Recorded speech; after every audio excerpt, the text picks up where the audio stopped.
What's up guys, David here, and welcome back to another video. So in today's video I've got the Premier League review game week 2, so yeah, I hope you guys enjoyed the video, and if you do, make sure you drop a like, comment down below and subscribe if you're new around here. So let's get straight on with the video. So the first game was Friday night, and it was United versus Southampton, and it was Pogba's debut, which was the main talking point really, and Ibra managed to bag 2, so it already looking like a great sign. Ibrahimovic managed it, getting him on a free. He's obviously getting paid a lot of money on wages, but still it's definitely worth it just because he's scoring goals, and he's like 34 years old, and they got him on a free.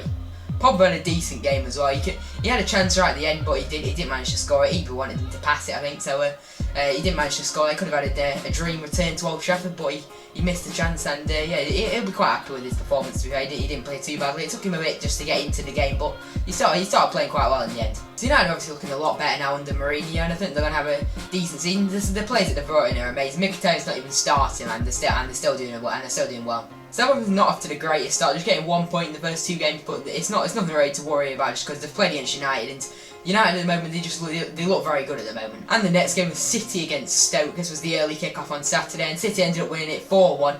It looked a lot easier than it actually was. They went 2-0 up, City did, and Stoke managed to pull one back with their Bojan penalty, and City ended up finishing off with a double from Nolito, who came in off the bench. Also, Raheem Sterling's definitely playing a lot better now under Pep Guardiola. It seems like he's got his confidence back, and he's not looking like a bad player as well. He got an assist for Nolito's goal as well, so a good performance from Raheem Sterling as well.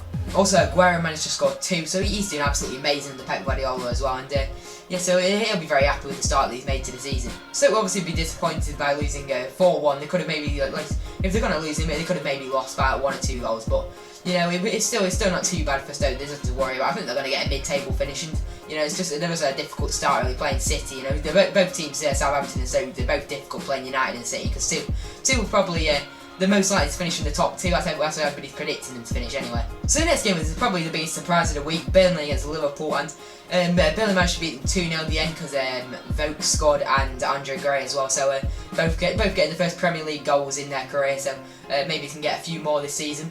And Burnley only actually had 19% possession in the end. I think that's the lowest possession they've had to get a Premier League win, I think it is anyway. Don't quote me on that, but I think it is anyway.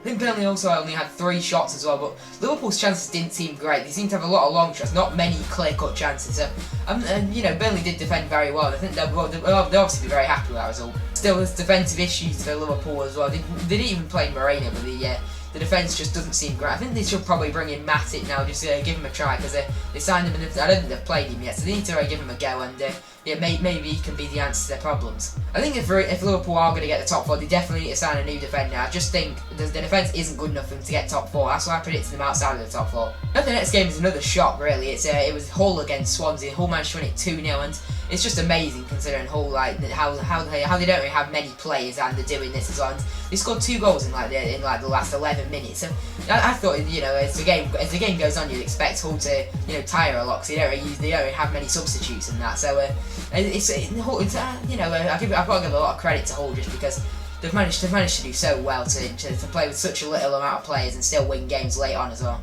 Sean Maloney scored, who came in off the bench, and he was very good, and also Abel Hernandez scored as well, so he's got off to a great start to the season. He is a good player, so yeah, Hull doing well, so very surprising, because most people predicted them to finish at least like bottom of the league really, so they're proving a lot of people wrong at the moment. So the next game is Tottenham against Crystal Palace, and Tottenham ended up winning it 1-0 because of a Victor Wanyama goal. He managed to get his first goal for the club, and it didn't seem like a great game, to be honest. It took until the 82nd minute to get a goal. Tottenham's new signing Janssen did have a few chances in the match, but didn't manage to score, and it's only a matter of time, I think, really, before he manages to get his first goal for Tottenham. As to Crystal Palace, no goals again, just they really need a strike. I think they're close to signing Benteke, so that'll be a big signing for them, just because they really need one now. And the next game is Watford against Chelsea, and again Diego Costa. I said it in the last video that I was talking about Diego Costa. I think it was the review. He always seems to have the last laugh again. He probably should have got sent off again.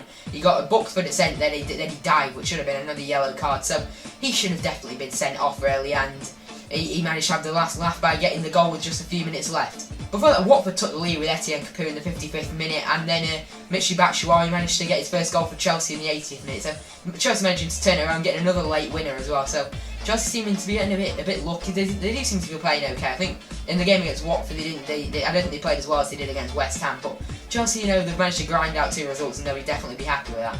I just think it's only a matter of time now before Diego Costa does finally get a red card, because it always seems to happen. He seems to somehow get away with it and not get sent off, and then managing to probably mainly have the last laugh. And the next game was West Brom against Everton, and Everton ended up managing to win it 2-1. West Brom took the lead through Gareth McCauley, and the funny thing was, Ronald Koeman said before the game he's not worked on corners and set pieces against West Brom before the match against West Brom, and they ended up scoring from one. Obviously, West Brom are a massive threat from set pieces. They have so many tall players like McCauley who managed to score, and they have like Rondon, and then they have all the other centre backs like Olsen. They have so many tall players. And then just before half time, Kevin Morales managed to get an equaliser. It was a great goal. There was a lot of good passing before the goal, and then Morales managed to score to make it 1-1. And then Gareth Barry managed to score, and that's a bit of a rarity considering he never really scores. So Everton managing to win it 2-1, they'll definitely be happy with that. Had a decent start to the season, getting a draw against Tottenham, and now winning against West Brom, which puts them on 4 points. So not a bad start for Everton. And the next game was Arsenal against Leicester. Probably on paper meant to be the best game of the week. It really wasn't, to be honest.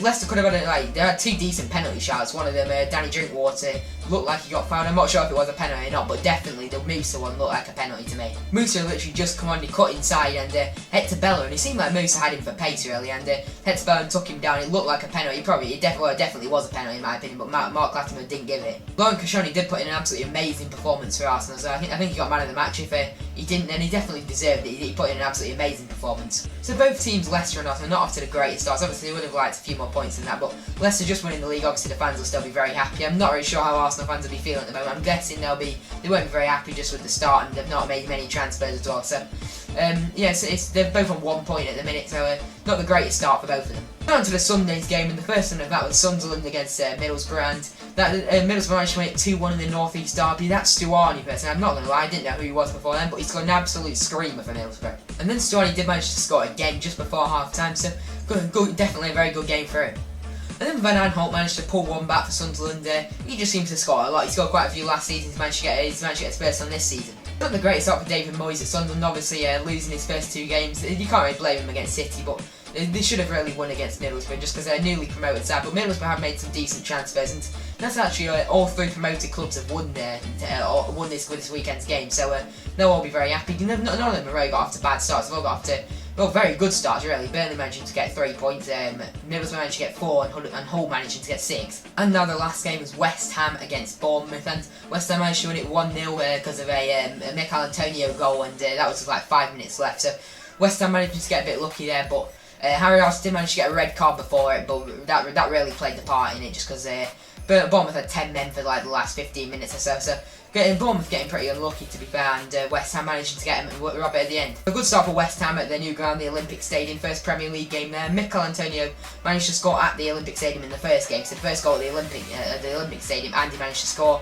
in the last game at Upton Park as well. So good news for Mikel Antonio after last week. He did give away a penalty, which costed West Ham really in the end. And Bournemouth were the 3rd team to lose 2 out of 2 in the league. They've had 2 difficult fixtures though as well, so you can't really blame them at the moment. They need to play more teams around their level, I think. More like the relegation candidate teams, I guess. So they need to play them and see how they do against them. So guys, this is about the end of this Premier League review. So if you have enjoyed, please do drop a like on it, comment down below your thoughts, and subscribe if you're new around here. This is about the end of the video. Thanks so much for watching, and I'll see you in my next video.